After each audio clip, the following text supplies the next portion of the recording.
Il Circolo Rabat, Legambiente di Agrigento, ha radunato stamani al caffè letterario Luigi Pirandello in Contrada Caos un'assemblea alla quale sono stati invitati i rappresentanti degli ordini professionali, nonché di associazioni di volontariato, al fine di creare un momento di confronto per cercare nuovi stimoli e idee per la salvaguardia dell'ambiente in città. Infine, importante passaggio di testimone da Claudia Casa a Daniele Gucciardo per la direzione del Circolo Rabat a seguito dell'elezione da parte dei soci. Questa riunione l'abbiamo fortemente voluta per la semplice ragione che in questi anni abbiamo molto operato sulla città di Agrigento, ma non solo sulla città di Agrigento,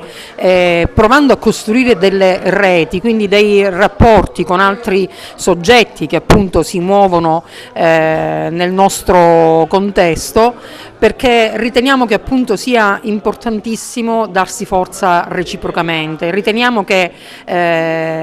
questo sia il tempo del coraggio, come abbiamo voluto intitolare la nostra iniziativa, e che ci voglia appunto tanta condivisione di impegno per riuscire a raggiungere degli obiettivi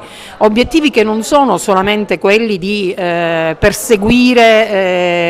sul cammino delle nostre battaglie, diciamo quelle più tradizionali, ma che riguardano tutta quanta la nostra società. Oggi infatti siamo qua per parlare sia di giustizia ambientale che di giustizia sociale, e questa è inoltre anche l'occasione per un passaggio di consegne all'interno della nostra associazione, perché oggi io personalmente lascio la presidenza del Circolo Rabat e passo il testimone a Daniele Gucciardo, che sarà appunto il presidente per i prossimi 4 anni. Sono onorato insomma di ricevere questo incarico. Sono stato eletto dall'assemblea dei soci del Circolo Rabat di Legambiente. È un incarico che mi stimola ancora di più, ma mi carica anche di responsabilità, perché oltre all'impegno che ho sempre garantito per l'associazione, a questo punto occorre appunto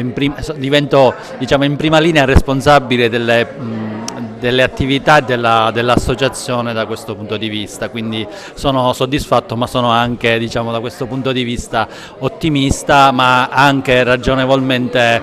diciamo responsabilizzato.